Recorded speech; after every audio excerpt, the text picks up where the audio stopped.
This is a production of WKNO Memphis. Production funding for Behind the Headlines is made possible in part by the WKNO Production Fund, the WKNO Endowment Fund, and by viewers like you. Thank you. Members of the City Council join us to discuss the budget, union negotiations, and more tonight on Behind the Headlines.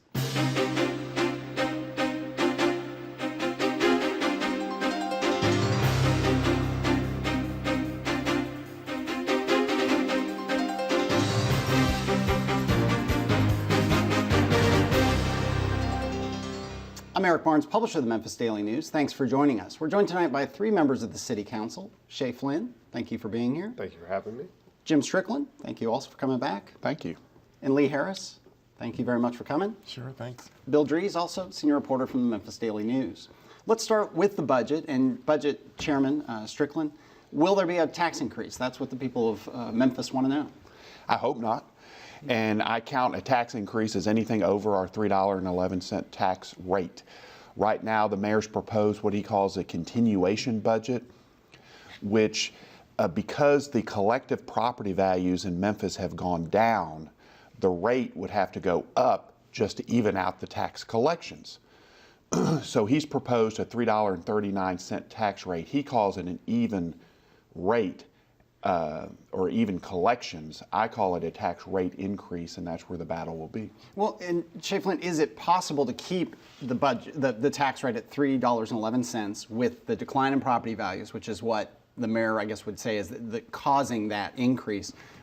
Can you do it, or do you have to do major cuts to make that happen? You would have to do some cuts. Now, everybody's definition of major would be different on that, but the way to look at it is through the elaborate state formula, you get to about what we know now is a 3.7% decrease in property value. You also have to put in there a 3.5% for appeals. So if your tax, you're looking at a 7.2% increase, or about $28 million.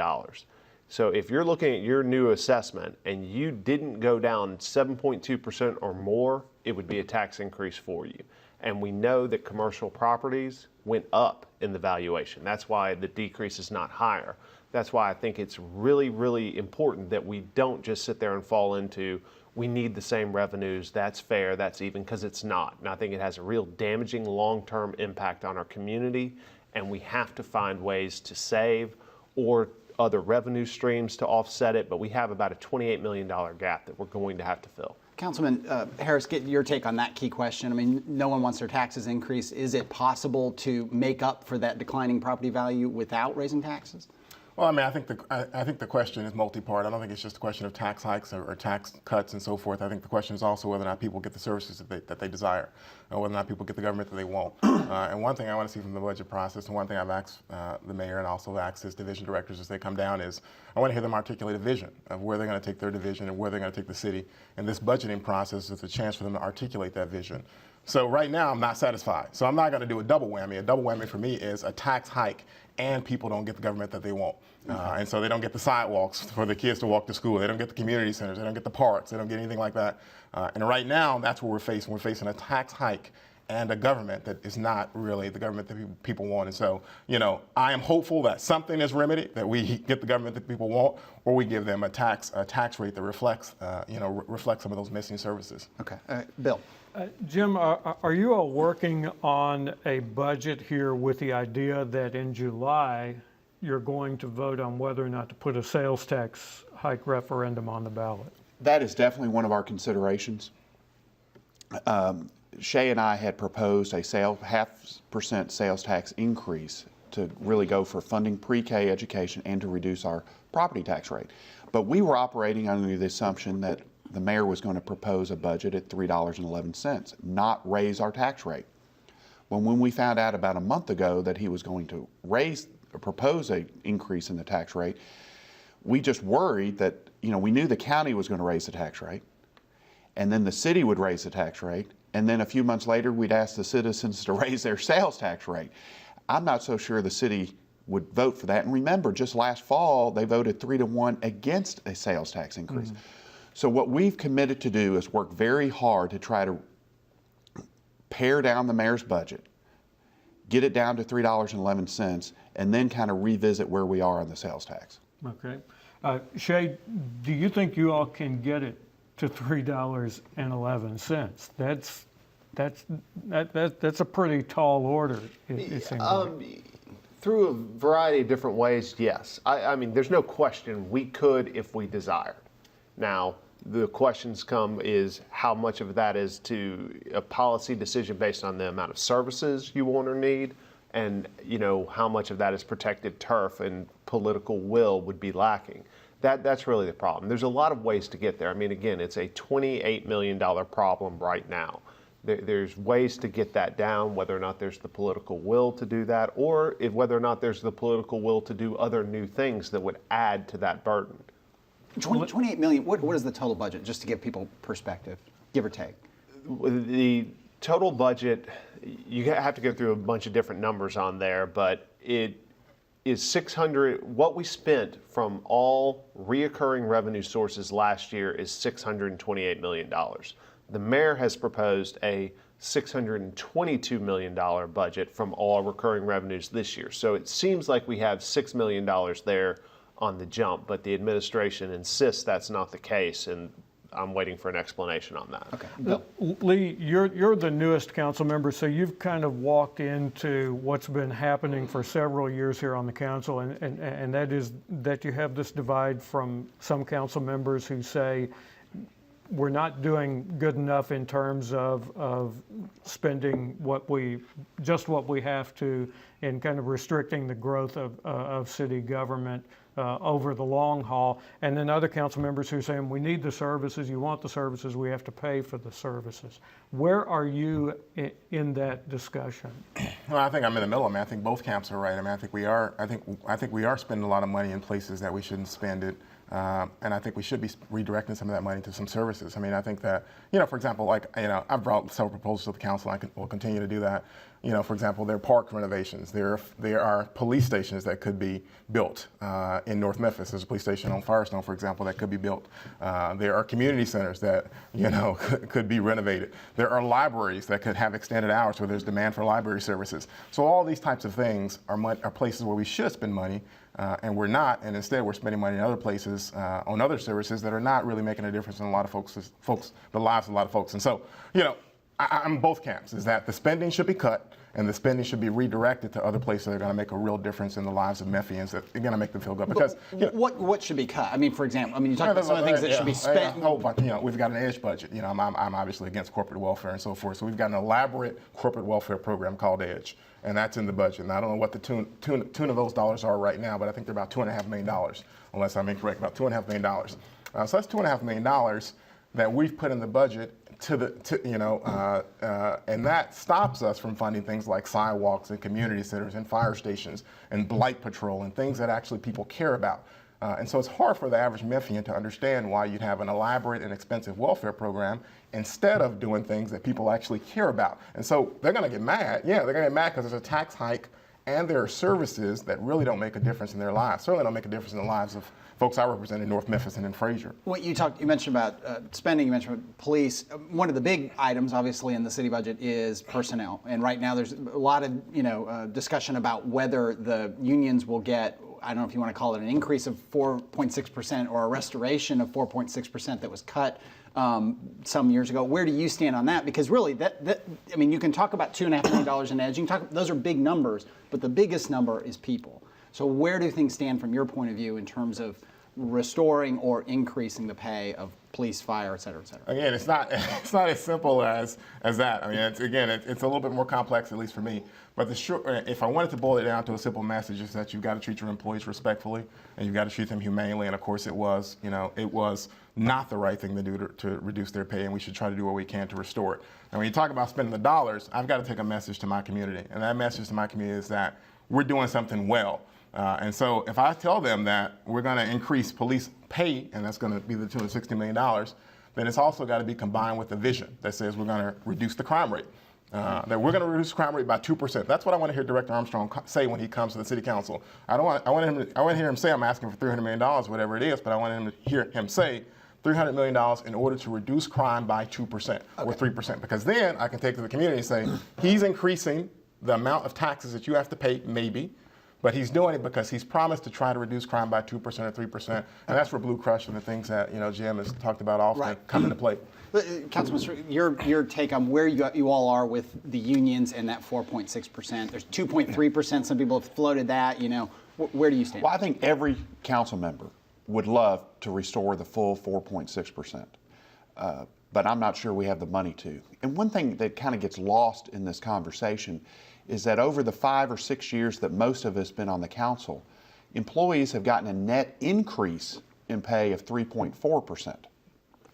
Because our first year on the council, they got a 5% raise. The next year, they got a 3% raise. Then 2 or 3 years later, they got a 4.6% cut. So they're still up 3.4% over a 5-year period in a recessionary time. So if you compare that to people who are actually paying the taxes, that's probably not so bad. But that doesn't mean that they don't deserve the 4.6 back. I would love to be able to do it. And Councilman Flynn, your take on that? Is it time to give that 4.6% back? Is the money there? I think when you talk about our public safety employees, we'd love to give more than 4.6%. But we're hamstrung depending on what your philosophical view is. I happen to believe that our extraordinarily high property tax rate for our region is a net drain on economic development. I think that lack of economic development keeps jobs, private sector jobs out of the community. I think it keeps our tax base contracting. So we'll never be able to get there to the 4.6% unless we can address that fatal flaw in our governance system. Now, we can't do that and give the 4.6% back. We've already got a $28 million problem that we have to solve. And that includes a 1.2% increase for the employees. So if you tack on, that's $13 million more, $14 million more on top. So instead of having a $28 million problem, you now have a $42 million problem. If we can handle that $42 million problem at a 3.11 tax rate, then I'm all for it. If we can't, I think that tax rate problem trumps the immediate need, because as Councilman Strickland said, when we've been able to give them increases, we have given them increases. And what is your take? I'll touch on it just for a second. These billboards, they've made some headlines some places. People talked about I guess it's the police unions put these, danger, this city doesn't support, a safe community. Your take on that, is that helpful to the conversation? I think that I'm a believer that we need more speech, not less. I think this is the way they've chosen to air their voice on it. They probably would have been better served going with radio, but that's beside the point. Self-interest alert. I think you need to disclose that. Yes, but I think it's a counterproductive way to go about it. Yeah, Councilman Strickland, when you saw this, it was an unwise decision. We are hemorrhaging population. The last census showed that 40 to 50,000 people moved out of our city in a decade. That's a huge percent. And this is feeding into that fear of safety that it's not a safe place to live, which is only going to drive more people out, which is going to push our tax base lower and lower and lower, and we'll have less money to do. And we've got to reverse this cycle of people moving out and our tax base dissipating. We got to get more people moving in, and this billboard doesn't help. Bill.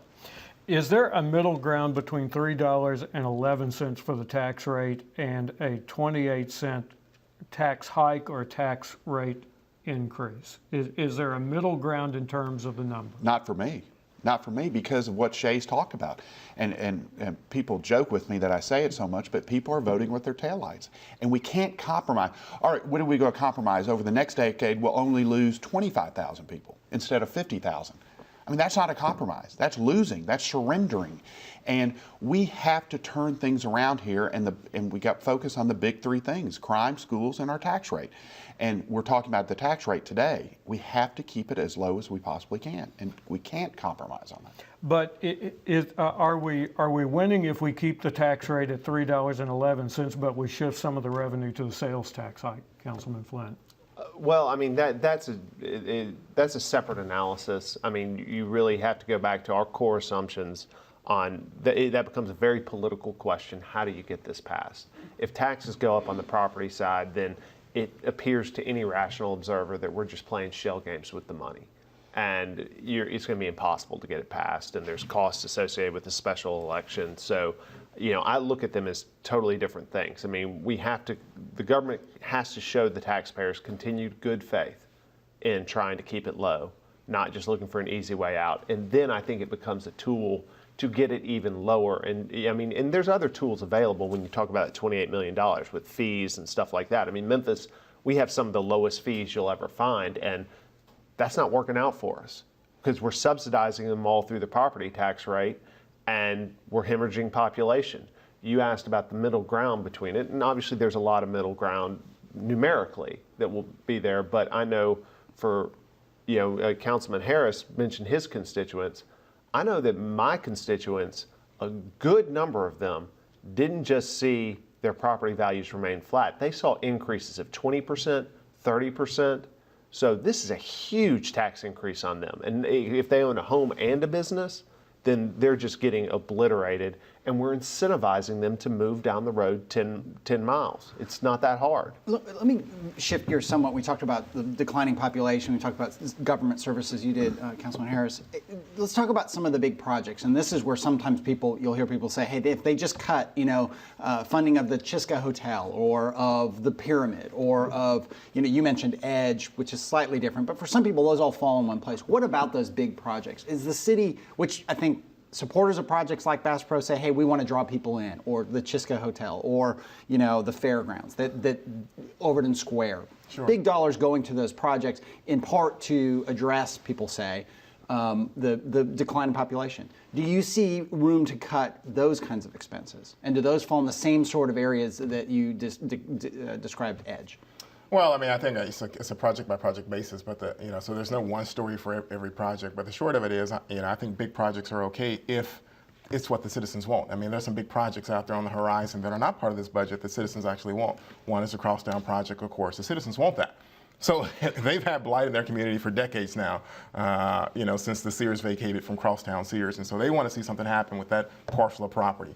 They want that project done. And so since the citizens want it, it's not a bad idea for the government to get involved. The Raleigh Springs Mall is another one. The citizens in Raleigh want something to happen there. And so it's not a problem to get involved. But there are these other projects that, nobody in North Memphis and Fraser cares about, to be quite honest, to be frank. And since nobody in the community that I can find cares about them, they are sort of wasteful. And we should for example, we should rein them in. I've talked about Edge, I've talked about corporate welfare, I've talked about that kind of thing. There's a whole range of them.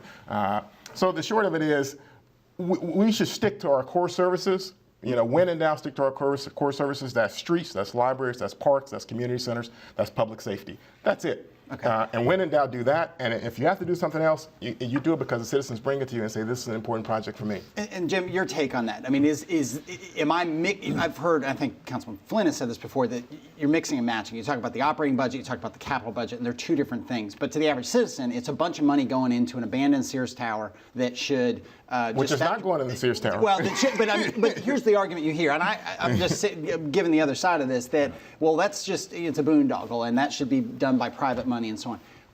Are those good projects for the city of Memphis when the city of Memphis is so budget constrained? I agree with Lee. You have to take them on a case-by-case basis and determine how they're being financed. You mentioned the Pyramid earlier. That's paying for itself. The sales taxes generated at the Bass Pro Shop will actually pay for that Pyramid itself. Overton Square is one that I pushed very hard. Half that money is being used to build the underground water detention, which is in my mind, a basic core service, because the Lick Creek flooding through Midtown was the worst flooding there was in the city of Memphis. And the sales taxes generated by a renovated Overton Square will actually help pay for that garage. So you have to take them case by case. We're looking now at the Crosstown project. I don't believe it was actually in the mayor's budget, which is going to make it very hard for the council because we're limited to about $65 million in CIP projects. And I think his budget almost adds up to $65 million. So if the council were to add Crosstown, it would either have to cut something out of the mayor's budget that's probably worthwhile or go above our $65 million. Your take, Shay, on the idea of these capital projects, and are they all worth it, or is it, are the ones that are proving to be boondoggles and just too expensive? Well, obviously, there's going to be it's a mixed bag, and as they've all said, they're case by case analysis. And Overton Square, Crosstown, a lot of them you can make it real easy. Overton Square, is there a legitimate governmental purpose here? The flooding, yes, there is. Is there some blight abatement? Yes, there is. Is there private money involved? Over half of that money was private money, and it was with a long-term local reputable developer. You get that line of things, and Crosstown fits that criteria. You get that package together, then it becomes a very good deal for Memphis. There's other ones that aren't. That you might not have a seasoned developer that really knows what they're getting into. You might not have the private money, or you might not have the governmental purpose. You have to go through all of them. But the most important thing to hit on here is that operating budget and capital budget are simple. I heard what you said, the hypothetical argument that it's all just money. That argument is just wrong. It is flat wrong. You cannot say we have $65 million in the capital budget, divide that by, it's $80,000 per million that impacts the general fund budget. And that's what really drives the tax rate, is the general operating fund budget, not the capital budget. And people, I mean, the unions, worse than their billboards has been they're trying to, create rhetoric out of, well, if they just didn't spend the $40 million on Bass Pro, then we could do all this stuff. And it's not true. I mean, it's just not dealing in a factual world. And if we're going to have an educated discussion on this with the populace has to understand that and really figure out what it is, because we get emails, we get suggestions all the time that from well-meaning people that just don't understand what they're talking about and therefore don't understand what the real decision points are. Bill. So what happens when you have the priorities for the CIP projects, the capital improvement projects, all lined up, nice and pretty in a row at the start of the fiscal year on July 1, and all of a sudden some other opportunity arises, and then there's a scramble of the priorities, because if we take some money from this project on the list that won't be spent this year, we can put that toward it and find a couple of million from some other projects. Councilman Harris, is that a wise way to approach these projects? It's depressing. It's depressing to even think that happens, and sometimes that does happen. I mean, you look at our capital improvement project, and like I said, it's very frustrating and disappointing to look at it because there's no park. In the whole of the year, we're not going to build or renovate any new park. And that's the thing that people actually use. There's no library renovation. It's something people actually use. There's no community center renovation. The things that actually make a difference in people's lives. There's no new public pool being built. There's nowhere for young folks to go, so they don't have to stay out late and after curfew and so forth. So it is depressing that the projects like the police station on Firestone that I mentioned earlier in North Memphis, projects like that new police station will get delayed and pushed back for, like you say, intervening projects, special projects that somehow have got caught up in some sort of momentum and that are trendy, and displace the projects that are core projects like police station and community centers and parks and roads that people actually are talking about and people actually want to happen in their community, and that actually would make Memphis an attractive place. I'm not worried about people leaving. I'm not so worried about their taillights. I'm worried about people coming to Memphis. And the way to get them coming to Memphis is get something that people can do, family-friendly activities, and you got to get the young folks off the street, so you got to do something with your parks, your community centers, your libraries, your police stations, and you can't defer these projects for something that's fancy.